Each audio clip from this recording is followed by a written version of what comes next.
Hi, everybody, and welcome to Awaken, where we share insights to the connection between science and spirituality for self-discovery, joy, and freedom. I am your host of the series and spiritual teacher, Stephanie Rouch, and it is my absolute pleasure to be here today with Aixa Miguen.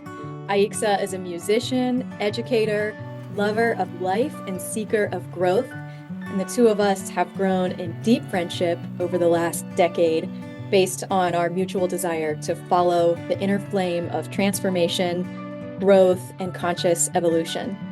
Aixa has also participated in some of my meditation programs and will be hosting today's interview. Aixa, thank you so much for your time today, for hosting this interview, and for being part of Awaken. Oh, well, thank you. Thank you very much, Stephanie. And good day to you as well. I'm very happy to be here with you, with us, with everybody watching today. And let me talk a little bit about yourself. Stephanie, she's a spiritual coach and founder and CEO of Paradigm Expansions, which offers coaching and programs for seekers like me to deepen self discovery and self love. Her background includes training and experience in special education, international development, occupational therapy, research, yoga, and intuition. She earned her PhD in rehabilitation sciences and is passionate about blending evidence based healing modalities with ancient spiritual wisdom to facilitate spiritual evolution and transformation for all seekers. So, Stephanie, I want to jump right into it. Let's do it. Um, so, tell us about your personal connection to the benefit of integrating science with spirituality.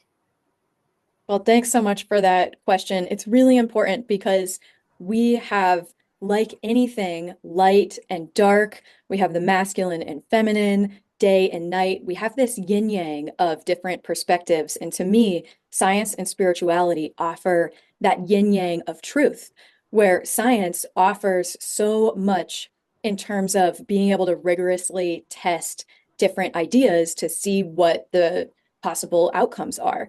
And spirituality is a much more embodied and personal journey towards truth. And they both offer a very special path for us to get closer to all sorts of questions that we have about life. And when we merge them, there's so much power in being able to really, truly understand who we are and to optimize our lives and to embrace freedom.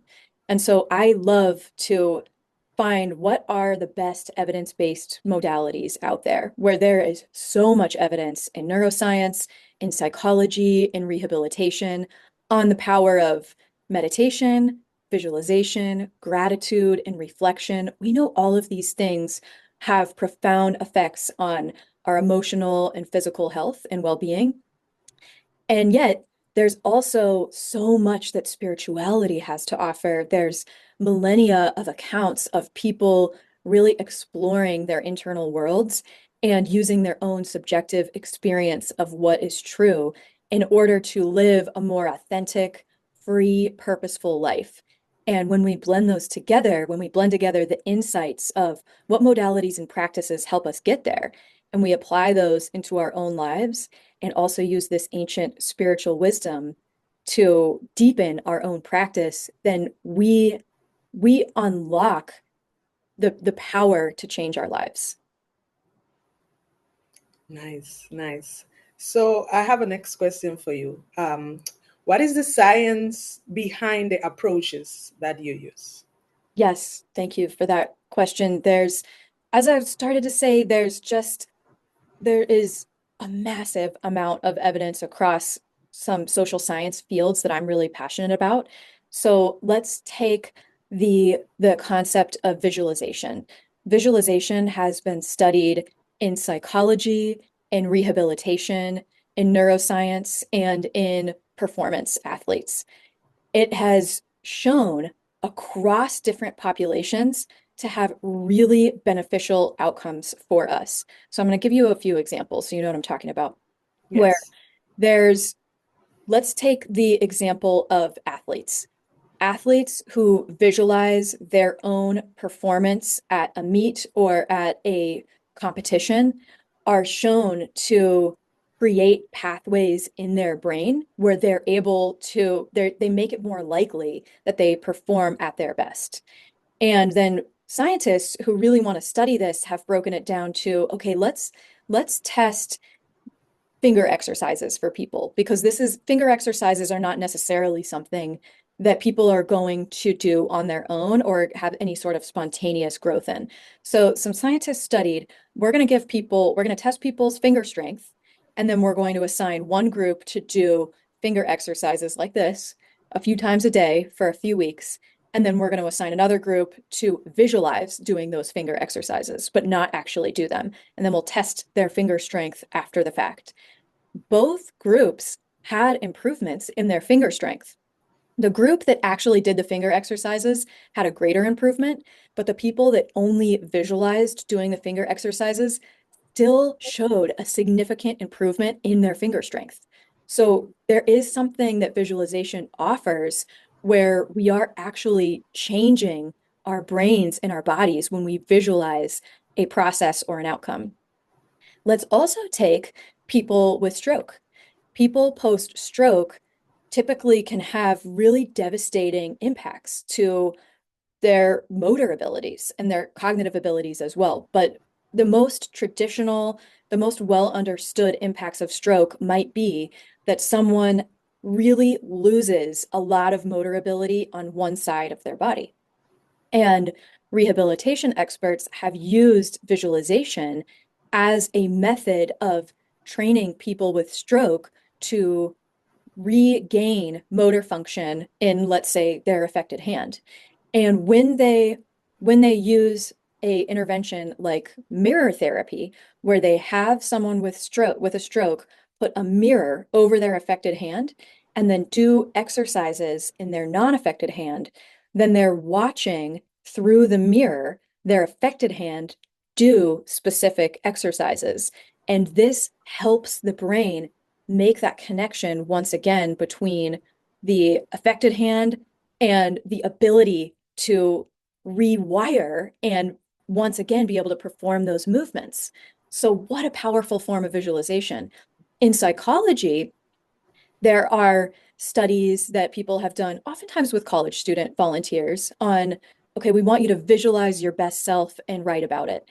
And people who have visualized their best self, whether it's in terms of their emotional best self or whether it's in terms of their ideal weight, have been shown to have improvements both in terms of their actions, but then also in terms of how they see themselves, where there is legitimate change because of this visualization of who they want to be. So that visualization is a really core component of some of my meditation programs because of this vast evidence that shows that there's a lot of power in visualizing who we want to be. So that's just one example. And I'm happy to go into detail for people who love to nerd out on this. I'd love for you to get in touch with me and we can talk more about the evidence behind meditation and gratitude, affirmations, and moving your body that all have so much power for us to change our reality. Wow, that's great for me to hear because I actually am always doing finger exercises all the time. I don't even realize sometimes, always moving my fingers. So it's actually really good to know that I could just think about it and it's gonna work. That is great news for It me right is. now. So I know you do offer meditation programs and coaching to focus on using this meditation and mindfulness for self-love. So I have two questions when it comes to that. One, who are these programs for? And two, what are the outcomes of participating? Mm, mm. That's great. When it comes to who is it for, there are two main groups of people who these meditation programs are for.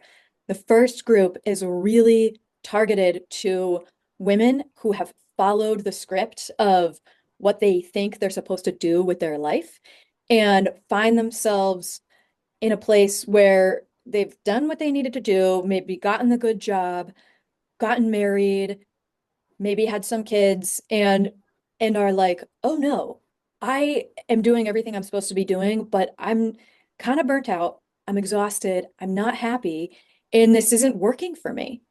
And yet there's even some guilt around that because women are told, okay, like, here's what you can expect and here's what you should do. But we also want you to be grateful for your job, for your kids, for your husband, and keep it all together. So it's for, this is a big group that it's for of really helping to see yourself in a different light because a big part of the meditation programs is recognizing your own value as a divine being instead of taking care of other people all the time or performing at a really high level to get the external acceptance and approval that you think you need. So it's for that group of people to find their own center and to find once again that self-appreciation, self-respect, self-love as really deserving of love and as willing to give themselves love. So that is the first group. And that is where I found myself 4 years ago of really following the script of life and having an oh shit moment of this is not working. This isn't it. This is not who I am. And I really am doing everything and more that I'm supposed to be doing. And it's, am I doing something wrong? Is it just around the corner? But really coming to terms with kind of releasing that external authority and going inward. The second group is spiritual seekers who are starting to get that internal nudge of, I want to wake up. I know that there's more, and I I want to explore these deeper parts of myself. These two groups, you could fall into both of those groups, but it's really designed for either women who are burnt out and drained or seekers who are looking for that next level of spiritual evolution. And when people, for your second question of what are the outcomes, when Yes. people go through these programs, at a deep level, what happens is a shift in how do I see myself and how I fit in this world, and what am I willing to give, what permission will I give to myself to live beautifully and live authentically and live true and be honest with other people about who I am and what I need. So that's kind of this deeper spiritual shift. And once that happens, the what you see at the more surface level is things like speaking up to partners about what you need, or finally letting go of an ex that it seems like, oh, I missed out. I'm not happy because it didn't work out with my ex, but realizing that you deserve so much more than what that ex was giving you and isn't giving you in the present moment. So like really being able to let go and go deep, go to deeper layers in the body. Another surface level outcome is being able to regulate emotions in real time a little bit better so that little irritations that might stress you out don't totally send you over the edge. Yes, Yeah. that sounds great. That sounds really great. And I the next question though, I feel like you kind of answer a little bit of it. The Okay. next question that I have, and as you created your business and it's called Paradigm Expansions. What does paradigm expansions mean? Paradigm, for those who have heard the word paradigm but are like, I don't know what that means. Paradigm is just a fancy word for a belief system or for a set of ideas. We often, paradigm shift is perhaps a word that's used more often, and paradigm shift means to fundamentally change a foundational set of ideas. So paradigm expansions, that idea is saying, I recognize who I am in my current reality, in my current paradigm. And instead of saying I have to leave all of that behind, it is an opening, it is a broadening of perception, an expanding of perception to include the bigger picture of life. It's almost like going from a 2D to a 3D perspective, where expanding your paradigm can really mean, oh, something that I perceived as negative about myself or that I perceived as a mistake that I made.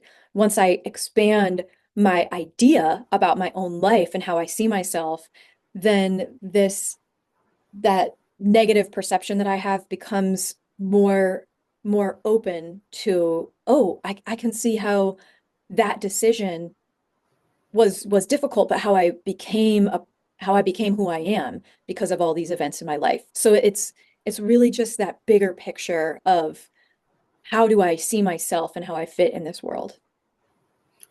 Nice, nice. So, as an user of your programs, I do know you often use the chakra framework in the programs. Mhm. So, tell us more about the rationale behind that. Great. So when I was going through my training, I just was always drawn to the chakra framework as something that could be really powerful for getting to have an expanded view of ourselves. And once I started engaging with the chakras myself to heal my heart and to heal my throat as first steps, I realized the chakra framework is so powerful as a set of psychological tools that we can use. And deeper than that, there is a metaphysical energy center that we can tap into, that really each of the seven chakras are these metaphysical energy centers where you can multiply your potential for transformation by focusing on the chakras. If the metaphysical part is still a little bit on the edge of what people feel comfortable with, it's okay. Where even as a psychological framework, it's still really useful. If I can just break it down really quick, where what the chakras offer is a way to value yourself both as an individual, human, separate being with an ego and a spiritual being. And why this is so helpful is because a lot of us who are indoctrinated into more patriarchal Western religions see the ego as something negative to be overcome.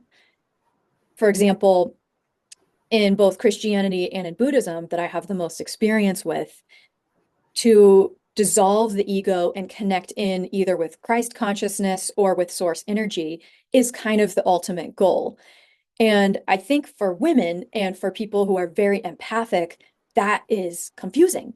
For people who are super heart-centered and open and already of wanting to be of service to other people. And so kind of the like, well, put your own oxygen mask on first comes into play when people are overly self-sacrificing. But that's confusing when you are in this ideology of of the highest virtue being self-sacrifice, right? So what the chakras say is, oh, being of service is the highest virtue. That's the crown chakra where we connect into all people. And we serve because we recognize, when I serve you, I benefit.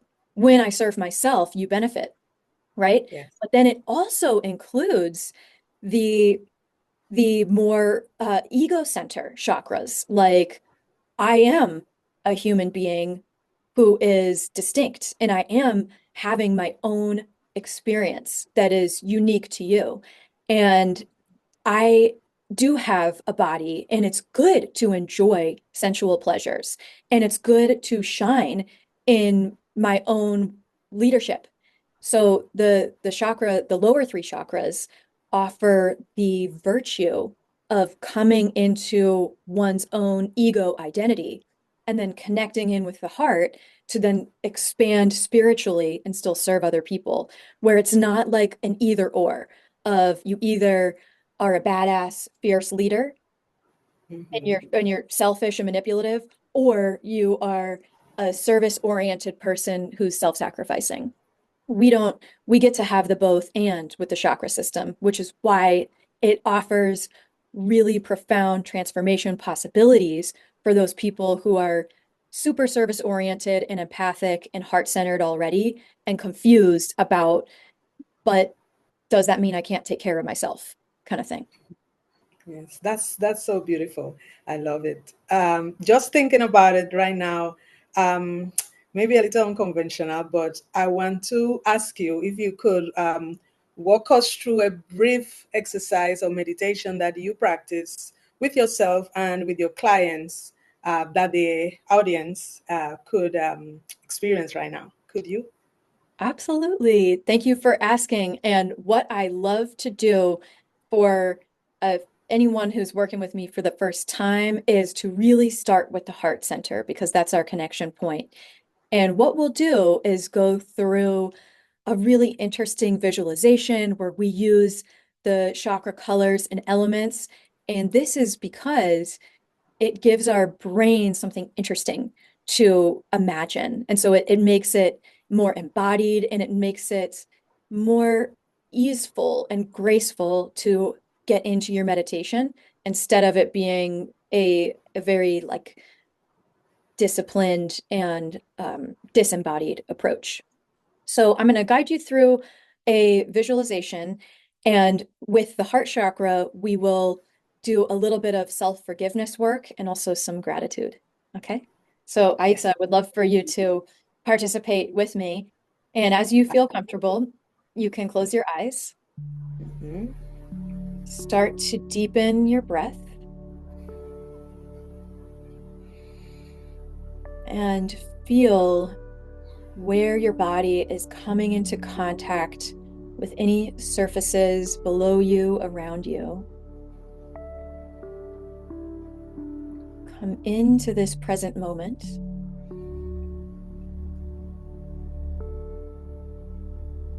And now bring your attention from where we often exist in our heads. Feel yourself, feel your awareness drop down, descend into your heart. As you drop down into your heart, imagine that you are coming into the garden of your heart, the seat of your soul. This garden may slowly come into greater awareness for you. Perhaps this garden of your own heart has a field with beautiful wildflowers and green all around. And the sun is shining. There are birds chirping. Perhaps you feel water, you hear water in the distance. In this garden of your heart, perceive yourself sitting in it, experiencing it. Take a deep breath in and breath out. And perceive yourself with your eyes closed in your personal body. Perceive yourself opening your eyes in this garden of your heart and looking around at the beautiful expanse of your soul. It is stunning. You see flowers and plants and trees that are all evidence of the love given to you and the love you give all around.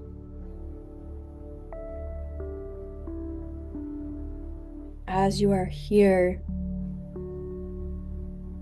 starting with a brief forgiveness offering to yourself as you perceive what is so beautiful about this garden, offering forgiveness for believing that you aren't good enough. I forgive you for believing that you were unworthy. I forgive you for believing that you didn't deserve love unless. Perceiving in this garden of your heart that you are deserving of love. You are worthy. And you forgive yourself and let it go. Take a deep breath in. Exhale, feel yourself let go, forgiving yourself.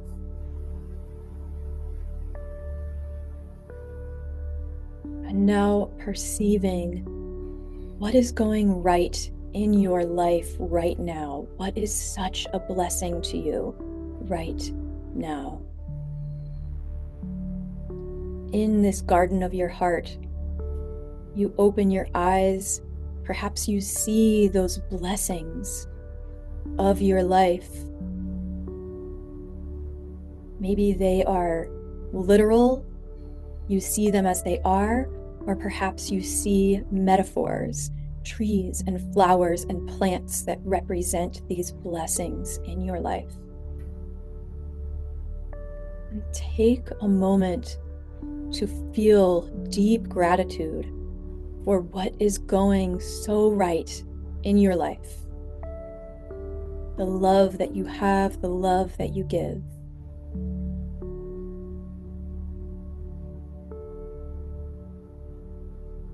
Place one hand over your heart, knowing you can return here anytime to do gratitude work, forgiveness work, to plant new seeds of your heart's desire with gratitude, to give and receive love. This is here for you to return to any time. Take one more deep breath in. Exhale. Release your hand. Feel yourself come back into your body in the here and now. And slowly open your eyes, taking this gratitude and forgiveness with you throughout your day today. Oof. Need a couple seconds to come back. That was so powerful. Thank you. Take your time, and thank you for joining. Thank It's you. a good time to do any sort of movement, shoulder rolls, to get your journal out and write about Woo! what you're so grateful for and Love how it. to I forgive love it. yourself. Yes, such a beautiful day outside today. And this is just feel like going outside and run for a little bit Yeah. and come back. Thank you. Thank you so much, Stephanie, for sharing this with us. Thank you for your time, your lovely energy. Before you go, I would like to ask you one more thing. I want you to tell us about your free gift and how audience members can stay connected with you. Great. My free gift is an energy alignment guide where this gives some basics on each of the seven primary chakras. It gives the associated element, color, attribute. And what's so great about this, again, for me, is giving your brain imagery and something interesting to attach to that really helps go deeper with your meditation. So I just give a nice overview and some beautiful visuals and reflection prompts. And this again is for you to get to expand your view of who you are as a dynamic, multi-dimensional being so that you can love and respect and appreciate all the parts of you. And I would love for you to engage with it. And if you want to learn more, you can always go to paradigmexpansions.com. We have links to more meditations and also coaching and courses that you can take advantage of to deepen your transformation and your self-love. I hope you have a beautiful day today. I know I will. Thank you. Thank you, Aixa. So much love to you. I'm really happy that you are a part of Awaken. Thanks for bringing your positive energy to us. You're most welcome. Thank you for tuning in to this amazing interview as part of our Awaken series. I hope you found value. Check out the rest of the interviews on Awaken. Keep tuning in and please subscribe to Paradigm Expansions to stay in touch where we are doing more events like this, and we are all about dropping in to your heart, to your true self, to really, truly love your life. Thank you for joining. See you on the next video.